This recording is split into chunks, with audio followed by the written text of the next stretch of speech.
Good day, everybody, and welcome to the Board Game Museum's Top 100 Vintage Board Games. And today we're going to be looking at the numbers 60 through 51. We're getting down to the top 50. So let's get started. Number 60 is an old game from Parker Brothers called the Inventors. This game is set in the late 1800s, and what you're going to be doing is you're going to be collecting different inventions, and then you're going to be trying to collect royalties from them. The board has two different tracks. One, you can get the inventions and steal inventions and get cards that can help you along the way, and then you have the royalty track, which will help you get money. Now, this game has a really cool dice rolling component. You'll put the dice in this little machine, and you'll hit a button, and you'll hear this little bell ring, and then the dice will fall into this little tray. It looks really cool, but it also holds what are called patent clips. Now, the inventions are going to be in three different categories, A, B, and C, and A is worth the most, C is worth the least, but the patent clips will help you get more money if you're on the royalty track. Now, another thing is that people can actually I guess you can say invest in your invention, and they can get money from the royalty track too. But there's a lot of back and forth going on in this game, and it's a really cool game. The inventions are pretty hilarious. We just wish they would have had more invention cards. They don't really have a lot of them, and you can adjust the length of the game by just simply using less patent clips. But this is a unique game, the Inventors. Number 59 is another strategy board game from Milton Bradley called Strata 5. Now, in Strata 5, you're going to have a board, and then you're going to have these building pieces that you're going to be placing on the board. And you've got some little playing tokens that have numbers on them, which indicate how much they can move. And what you're trying to do is you're trying to get one of those tokens on the top of the level when the level is going to be 5 high, and that is the object. Now, your pieces can get captured in a variety of ways, and you can capture pieces. Yeah, this game is really cool. Another unique Milton Bradley strategy game. I would highly recommend any of you guys check out some of Milton Bradley's strategy games. They made some great games. They're the ones that made Leverage, which I had talked about a while back. But Strata 5 is a great game too.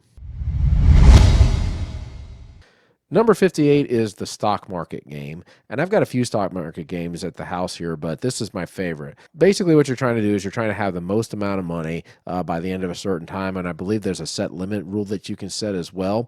But what you're basically going to be doing is you're going to be buying stocks and trying to sell the stocks back for a higher price. Now, there's several companies that you can invest in. You can buy tons of shares if you would like to. Now, where the game gets interesting is when you're trying to figure out whether you should sell or not, because the stocks might be worth, say, $50, but maybe it's going to go up to $70. You may want to wait. But here's the catch. There are some spaces on the board that will take all of your shares, I should say, and basically you're only going to get paid the minimum amount for them. So there's a little risk and reward with this. And there's also a slide ruler on this thing. You're going to move up and down, which is the stock prices, and all the different stocks have different prices on them, and they're all going to be moving at different rates depending on the direction of the ruler. To me and my wife, we really like this game a lot, and it's right around the area where we would like it in difficulty. It's the stock market game. Number 57 is actually two games. It's 13 Dead End Drive and 13 Dead End Drive, the sequel. Whoever thought about making a game about trying to make off with Grandma's will? That's a great idea. Anyway, the board is kind of a 3D setup. What you're ultimately trying to do is you're trying to get one of the people whose cards you're holding out the door with the will. Now, the cool thing is that there is a bluffing aspect with these games. When it's your turn to roll, you can move any of the characters that are on the board, and there are several. You can move yours, you can move your opponents, and another cool thing you can do is you can kill off people by, say, having a statue fall on their head or throwing them into a fire pit, having a chandelier fall on them. A lot of cool little traps that you can set off in this game. It's a very cool series, the Dead End Drive series. Number 56 is a Grail game of sorts, and it is called Forbidden Bridge. Now, this game is really cool to look at, very well made. But what you've got is you got a bridge that has an idol on one side, and if you can press his head down, and the bridge is going to shake back and forth. And what you're trying to do is you're trying to get your explorer to pick up 2 jewels, go back to his canoe, and then sail off. And if you can do that, you're going to win the game. The moving bridge is a pretty cool component. It's cool to watch the players like trying to stay on there. A lot of times they'll fall off. Sometimes they're going to be hanging on the railing, or their feet are going to be hanging from a hole. That's pretty fun to watch. Now, the game is a little broken because you can actually pick up a jewel if it lands on the bottom and then put it into your boat. But then why would you even want to go on the bridge to retrieve it if all you have to do is wait? Now, I've made up a couple of house rules with this. I actually made a die that you have to roll in order to pick up the jewel, and I've seen a few other house rules too. I think the game looks great. I think it's a novel concept, but the rules do need a little bit of help. But with that help, the game is good. So that is Forbidden Bridge. Number 55 is a game that is one of my wife's favorites, and I like this game too, and it is called Bonkers. Now, in Bonkers, you're going to have a board that doesn't have anything on it except for some blank spaces and maybe a start space or two. What you're going to be doing is you're going to be having some cards that have movement rules on them, and you're going to be placing them on the board next to these spaces. Now, what's going to happen is eventually the board is going to start filling up with these, and then whenever you roll the die and land on one of these spaces, you have to follow the movement rules. So you may have to go back to, you'll move back to, there's another movement rule that says move up 12, you'll move up 12, and you may have to go back 3, etc. Now, ultimately, what you're trying to do is you're trying to get your piece to land on the scoring spaces that are on the game. And you're basically just trying to get to the set amount of points that's on the little player board. Simple fun, this game. It's bonkers. Number 54 is a game that is based on a cartoon that I used to watch as a kid, and it is called Joe Commando Attack. Now, the first thing I love about this game is the board. Huge board. Also has, like, so I guess you could say some 3D buildings, like it has a tent, a POW camp, and things like that. And it also has like some characters from the G.I. Joe and the Cobra side. And ultimately, what you're trying to do is you're basically trying to get into your opponent's headquarters. The game is a simple concept, but there actually is some strategy in this game. Mainly, what you're going to be doing is dice battles and trying to capture your opponent and then put them in the POW camp. Now, there is also another building that you can get into to try to sabotage that's going to end up hurting your opponents. But then you have to try to see if you can break people out of the POW camp as well. And do you want to try to get people out of the POW camp? Do you want to try to sabotage? How do you want to do it?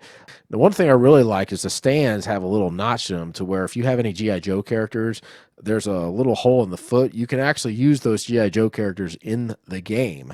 I really like that a lot. If you're a G.I. Joe fan, I would definitely recommend checking out this game. Number 53 is a game that kind of surprised me a little bit, and this is Mall Madness. Yes, ladies and gentlemen, Mall Madness. I think there's about 3 or 4 different versions of this. We had the version from the 80s, which I love the 80s. But anyway, you've got a mall, and you've got 2 stories that you can walk around, and what you're trying to do is you're trying to be the first person to buy, I think, 6 or so items. Now, you're going to start off with a certain amount of money, and eventually you're going to probably have to use the ATM, and there's going to be clearance sales, which are going to help you spend less money and things like that, but they're going to be switching around. Now, one of the cool things about this game is that you can get sent to a certain part of the mall. If you try to buy something, they may be out of it, or you might not be able to get it. You may actually forget that you don't have enough money, and then you're going to have to go to the ATM. This game is simple, but it's actually pretty fun. I actually like this game, and I know my friend Matt likes it too. So if you're an adult, you can enjoy this game. I like it. Mall Madness. Number 52 is another game that kind of surprised me, and this is Laser Attack.